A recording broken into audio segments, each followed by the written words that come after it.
Assalamualaikum warahmatullahi wabarakatuh. Selamat jumpa pemirsa. Bagaimana kabar Anda hari ini? Saya doakan semoga kita semua sehat selalu dan berbahagia.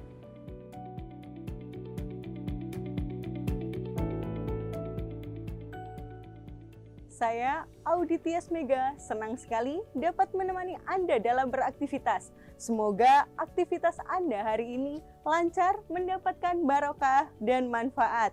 Amin.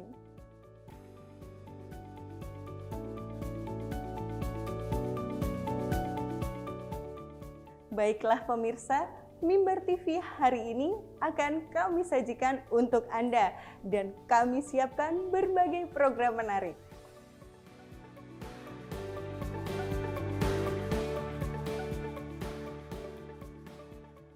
Dan tentunya Mimbar TV selalu mempersembahkan program-program yang menarik, berkualitas, membuka wawasan, dan menjadi informasi positif, inspiratif yang spesial untuk Anda hari ini. Semoga para pemirsa semuanya mendapatkan manfaat dari berbagai program yang telah kami sajikan. Pemirsa, dengan bangga kami persembahkan Mimbar TV hari ini. Dan selamat menyaksikan. Mimbar TV menjalin informasi selaras di hati. Wassalamualaikum warahmatullahi wabarakatuh.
Assalamualaikum warahmatullahi wabarakatuh. Pemirsa dimanapun Anda berada, kembali bersama saya Ica Asifa di program acara Gerbang Madrasah. Dan kali ini saya berada di MAN 1 Lamongan yang luar biasa. Dan kita berharap semoga ada satu titik yang bisa kita ambil dan bisa kita pelajari di MAN 1 Lamongan. Dan kali ini sudah hadir di tengah-tengah kita Ibu Kepala Madrasah, yaitu Ibu Nur Endah Mahmuda. Assalamualaikum Ibu. Waalaikumsalam warahmatullahi wabarakatuh. Iya, sehat hari ini? Alhamdulillah sehat Luar biasa. luar biasa. Ya.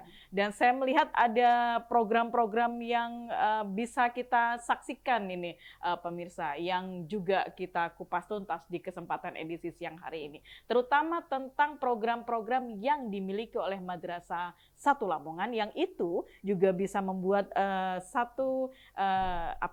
membuat masyarakat di sekitarnya untuk bisa masuk dan mengamanahkan putra-putrinya di sekolah ini. Saya lihat tadi itu luar biasa Ibu, ketika masuk ke madrasah anak-anak stop down di pagar gitu ya, kemudian sepedanya tidak boleh dikendarai sampai dengan halaman, itu luar biasa. Nah, apakah itu juga menjadi program unggulan atau menjadi satu kode etik dari sekolah ini? Kita akan coba kumpas tuntas berikut ini. Bu Endah, saya menyapanya begitu ya. Ini adakah program-program di MAN 1 Lamongan ini Ibu? Oh jelas, kan namanya kita institusi, itu pasti organisasi, itu pasti ada program dan tujuan yang ingin dicapai. Anggaplah kalau kita ya ada visi dan misi. Betul. Nah, visi kami salah satunya di sini adalah bagaimana membentuk anak-anak ini berakhlak. Nah, salah satunya pembiasaan berakhlak ini adalah pembiasaan agama, pembiasaan sopan santun. Yeah. Nah, salah satunya pembiasaan di sini yang sebagaimana dilihat Mbak Ica tadi bahwa mereka masuk gerbang harus turun dari sepeda ketika ada bapak ibu guru. Nah, ini kan membiasakan. Kalau di zaman kita kecil dulu kan, kalau orang tua di bawah, itu kan kita harus nyun sewu kan itu. Nah, itu juga untuk kita ajarkan kepada anak-anak kita. Selain pembiasaan seperti itu, juga ada pembiasaan ibadah. Jadi kami ada sholat duha, ada juga kultum, ada juga nanti namanya Jumat religi. Oh begitu. Nah, ya kalau Jumat religi itu biasanya narasumbernya tidak dari bapak ibu guru. Oh iya. Kenapa? Karena bapak ibu guru sudah biasa setiap hari mengajarkan seperti itu, gitu. Jadi nggak ada yang aneh gitu. Sehingga kami itu kerjasama dengan para muassis madrasah. Jadi muassis madrasah, terus para tokoh agama di sekitar. Dan juga nanti tokoh masyarakat yang notabene termasuk tokoh agama seperti itu. Begitu ya. Di Kementerian Agama Kota atau Kabupaten Lamongan juga kan ada memiliki penyuluh agama Islam itu Ibu. Apakah juga pernah diundang untuk bisa memberikan ceramah rohani di kesempatan Jumat religi? Iya, itu masih terjadwal, Pak. Oh, nah, begitu. kita jadwalnya karena memang kita mulai baru di tahun ini, nah itu jadwalnya ini muassis baru selesai. Dan sekarang adalah tokoh agama sekitar. Jadi para kiai yang memangku pondok, kenapa kami dahulukan para kiai yang berada di Lamongan Kota? Karena mereka-mereka adalah mitra kami.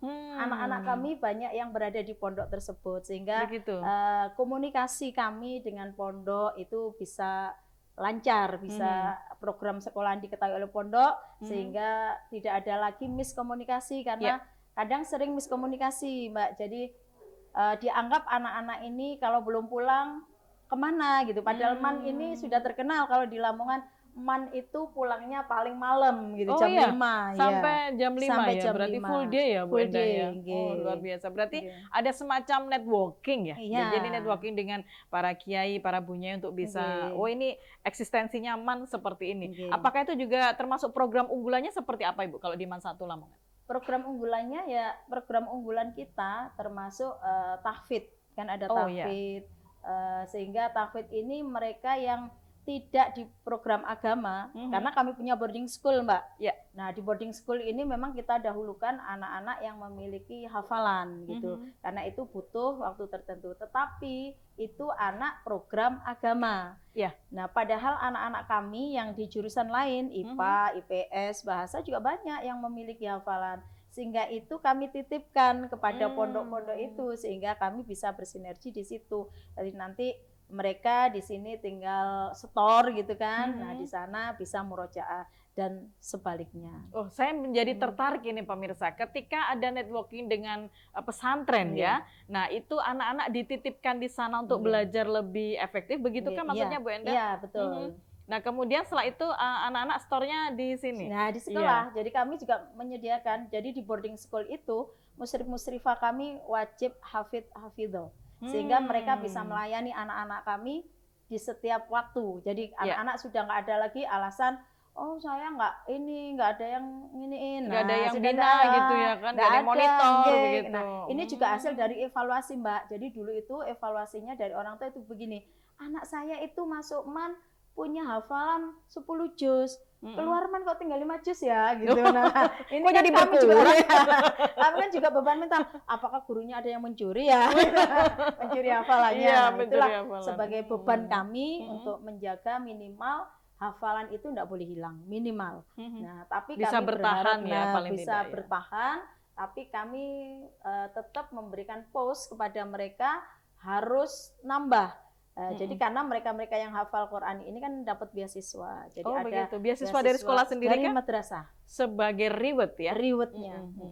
Oh luar biasa. Ini bicara tentang tahfidz Bu, apakah ada target? Misalkan 1 semester ini anak harus hafal sekian gitu, bersekian juz gitu? Untuk program agama 1 tahun itu 2 juz.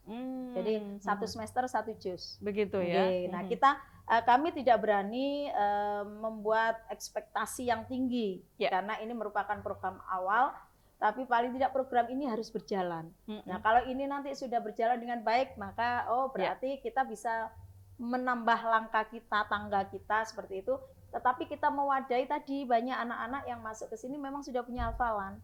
Jadi dia sudah punya 10 ada juz. bekal ya? Iya, sudah ada bekal. Rata-rata sudah ada bekal. Sehingga memang kami membina untuk melanjutkan apa yang dia inginkan, apa yang diinginkan oleh keluarga. Nah, itu kan harus bersambung ya antara keinginan orang tua, anak, dan madrasah. Betul, agar bisa terpelihara hafalannya. Baik, pemirsa, itu tadi ada satu program dari jurusan agama. Pasti akan ada program-program yang lain yang akan kita kupas sebelumnya. Dan jangan kemana-mana, tetaplah bersama kami. Sesaat lagi kita akan kembali.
Baik, pemirsa, bersama saya Ica Asifa dan kita masih ada di program Gerbang Madrasah dengan Bu Endah yang begitu luar biasa. Kalau tadi kita sudah banyak diberikan informasi tentang jurusan atau program unggulan di jurusan agama. Adakah di jurusan-jurusan yang lain program unggulannya, Ibu? Ada. Kalau di IPA itu adalah riset dan olimpiade.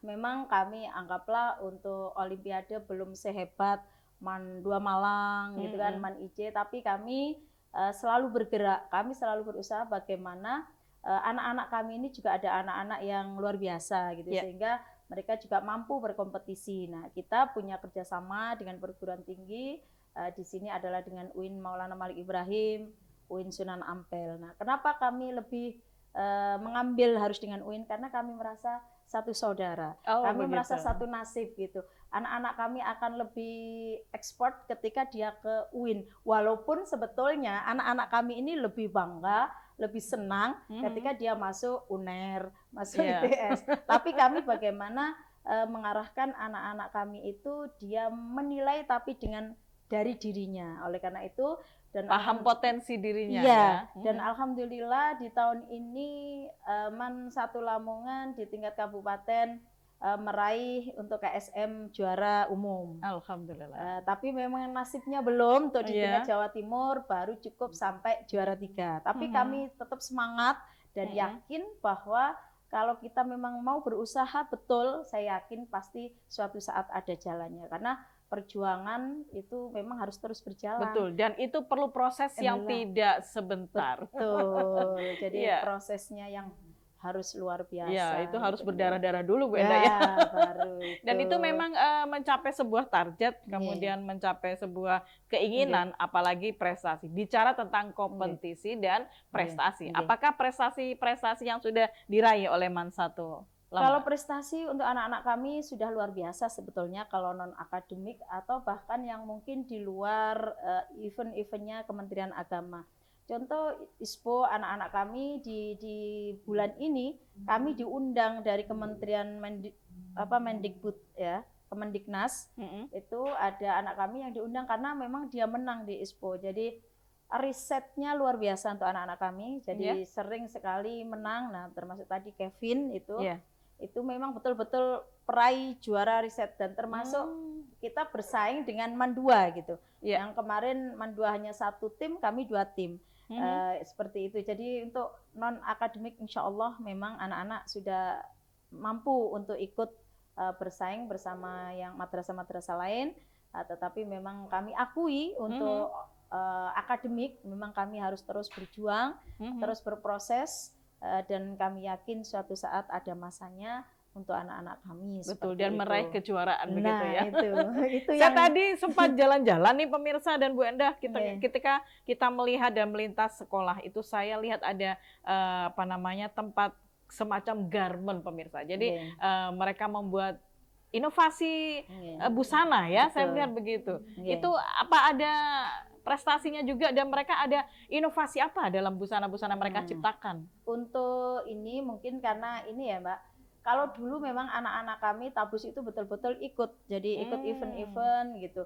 Nah mungkin 2 tahun ini karena kendala COVID juga kan, sehingga ini kan keterampilan memang baru mulai. Kami madrasah keterampilan, sehingga kami memang punya jurusan tata busana, punya jurusan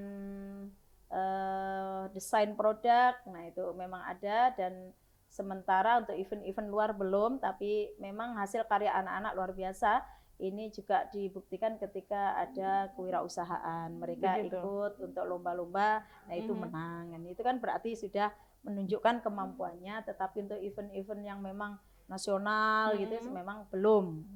Tapi anak-anak kami memang luar biasa kalau keterampilan, dan itu sangat dibutuhkan. Nah untuk keterampilan ini anak IPS sama anak IPA. Oh begitu. Kalau di IPS keterampilannya apa Ibu? Nah Tabus itu. Tabus itu ya. Nah kalau busana. TITL listrik itu anak IPA. Oh begitu.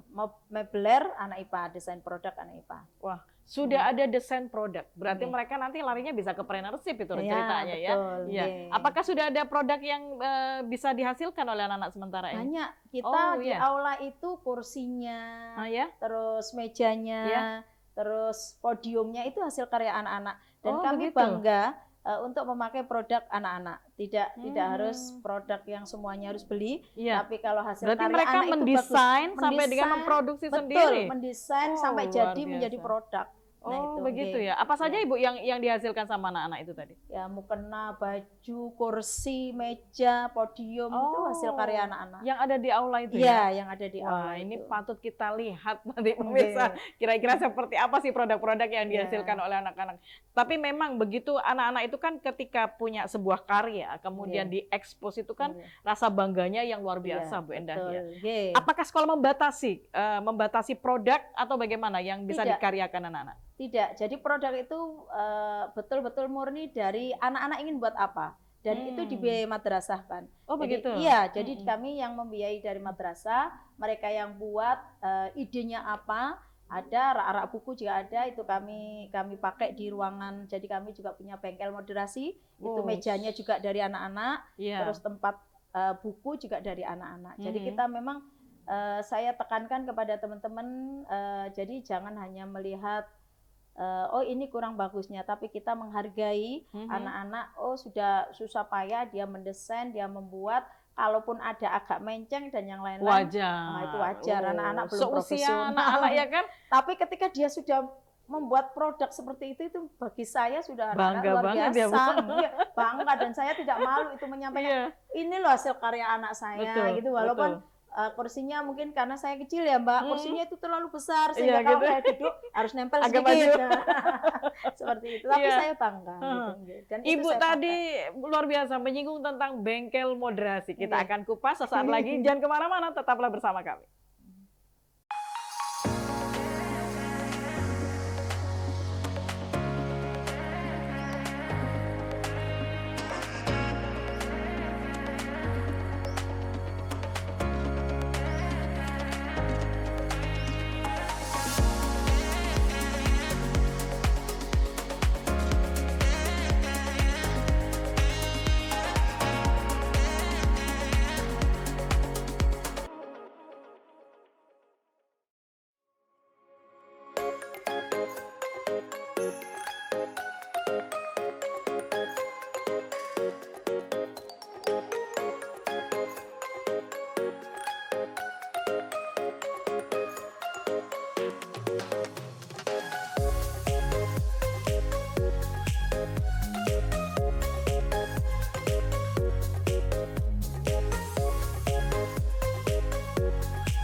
Baik pemirsa dimanapun Anda berada, masih bersama saya Ica Asifa di program acara Gerbang Madrasah. Ada satu informasi maupun pengetahuan yang bisa kita ambil dari MAN 1 Lamongan tentang bengkel moderasi. Wow, luar biasa ini Bu. Saya jadi pengen tahu ini bengkel moderasinya yang dimaksud seperti apa ya gambarannya? Jadi gini, bengkel moderasi itu sekarang ini kan termasuk program Gusmen. Betul. Bagaimana program nasional kita program nasional Kementerian Agama, bagaimana mengurangi adanya radikalisme. Betul. Gitu kan. Nah, kita ini kan termasuk alat pemerintah untuk bisa menyampaikan itu. Nah, khususnya madrasah ini kan sangat-sangat potensi untuk memberikan itu. Nah, sehingga kami bagaimana memahamkan anak-anak itu tidak hanya dalam kurikulum di kelas, tetapi kami punya tempat khusus untuk berdiskusi, untuk bermain. Jadi di sana ada game gitu kan, bermain, ada kartu dan lain-lain. Jadi seperti kita main apa ya, kalau dulu itu ular tangga ya Mbak. Betul. Di sana ada nanti ular tangga gitu. Nah, di situ nanti ada apa? ada hukuman, ada dan evaluasi, jadi ada kasus, betul, ya. sehingga mereka merasa enjoy gitu. Jadi mereka betul-betul menganalisa, oh ternyata seperti ini termasuk nggak boleh, oh ini yang benar, kita bagaimana bertetangga dengan orang non muslim, bagaimana kita berkomunikasi, apakah itu termasuk murtad dan yang lain-lain gitu. Nah itu memang kami ingin anak-anak ini betul-betul enjoy dalam belajar tentang itu, dan itu bukan merupakan suatu yang pembelajaran tersendiri moderasi tidak, tetapi memang kita ada agent juga kan, jadi kami sudah dibentuk ada agent, ada duta. Nah ini teman-teman ini ketika ada waktu kosong gitu di sana sambil main itu tadi, main kartu, terus melihat jargon-jargon apa yang ada di situ. Gitu. Gitu. Berarti kan paling tidak mereka bisa melihat studi kasus. Betul. Studi kasusnya seperti apa dan mencoba mencari evaluasi dan solusinya seperti apa begitu ya. Jadi problem solving. Problem solvingnya itu kira-kira ketika bisa tidak diimplementasikan di kelas ataupun di sekolah Pak? Sangat bisa. Dan ada apa ya? Ada medianya Mbak. Jadi anak-anak boleh itu. Jadi kami ada namanya duta. Duta itu adalah anak-anak yang kami bentuk untuk bisa berdiskusi dengan teman-temannya. Nah, media itu bisa dia bawa ke kelas gitu. Kalau memang dia secara bergiliran ada. Jadi kami punya satu grade ya. Grade kami itu kan 13 kelas. Jadi 13 kelas itu insya Allah kami sudah punya 13 media itu gitu, sehingga bergantian bisa dilakukan dengan pola-pola yang berbeda terutama dengan ya. pola tentunya dengan apa ya, kemampuan anak-anak sendiri, dengan style anak-anak sendiri kan gitu. Bagaimana dia berdiskusi dengan teman-temannya. Sempat menciptakan tidak model permainan untuk bengkel moderasi anak-anak Ibu? Ini kita yang permainan ular tangga itu memang bukan ciptaan kami Mbak, jadi kami memang membeli gitu. Tapi kalau yang kata-kata gitu kita buat, jadi di situ nanti bisa foto sambil membawa. Oh iya, sekarang kan lagi viral itu. Kan sekarang anak sekarang kan mebel. Eksistensinya. Apa ini? Aku lagi ngapain nih? Sesuai dengan suasana hati. Luar biasa. Ini itu kan butuh inovasi ya, butuh inovasi, butuh manuver, butuh terobosan yang luar biasa nih Ibu. Saya butuh tahu ini kiat-kiat Bu Endah untuk bisa membuat inovasi di sekolah kita seperti apa? Tentunya kita memang harus bekerja sama. Kita harus bekerja bersama-sama. Kalau Pak Direktur menyampaikan jangan bekerja sama. Kalau bekerja sama itu ada yang bekerja, ada yang melihat kan gitu. Takutnya tidak sama lagi. Tapi kalau bekerja bersama-sama, insya Allah apapun, seberat apapun pekerjaan memang bisa kita lampaui, bisa kita capai. Dan memang kita ya itu tadi pikiran itu memang harus berjalan terus gitu ya. Jadi dan tidak lupa untuk setiap apa yang diinginkan harus tercatat. Karena kadang pikiran kita hari ini pengennya ini, besok kan lupa. Tapi tidak kalau kita catat, oh ya besok harus gini. Nah itu memang salah satu yang kami terapkan di sini. Jadi kami bentuk tim-tim. Jadi ada tim moderasi. Jadi kami punya banyak tim. Ya. Jadi ada tim kepala madrasah dan nah ini sambungannya, jadi prestasi ini juga alhamdulillah guru-guru kami itu juga banyak yang menjadi apa ya, Fasnas, fasilitator nasional. Dan juga kemarin ini untuk guru prestasi ada juga yang nyangkut. Nah, nyangkut untuk maksudnya masuk di administrasi. Luar semoga biasa. Nanti ini betul-betul bisa mewakili MAN untuk menjadi guru yang berprestasi. Luar biasa ya. Ada banyak sekali kiat-kiatnya, diantaranya adalah mencatat, menut, begitu ya, supaya apa yang bisa dibuat ke depannya itu nanti akan bisa menjadi satu evaluasi yang luar biasa dan menjadi poin-poin tersendiri untuk bisa menjadi the right man on the right place, begitu ya. Menempatkan orang sesuai dengan tempatnya, kan begitu ya Bu Endah. Khawatirnya nanti ketika kita diposisikan di tempat yang tidak sesuai dengan apa yang menjadi kompetensi kita, itu akan menjadi amburadul, begitu ya kan. Terakhir ini Bu Endah, apa harapan Bu Endah tentang sekolah MAN 1 Lamongan ke depannya, pengennya seperti apa?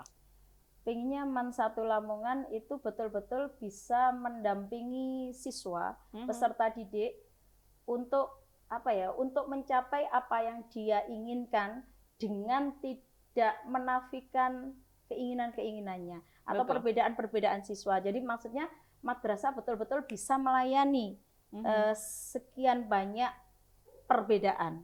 Jadi mencoba mewujudkan keinginan untuk siswa. mewujudkan keinginan siswa itu, karena kalau kita lihat kecerdasan siswa itu kan terbaru kan ada 8 kecerdasan, yang sementara ini yang dikagumi oleh khalayak umum atau oleh orang tua itu yang diperhatikan kan hanya kecerdasan kognitif gitu kan.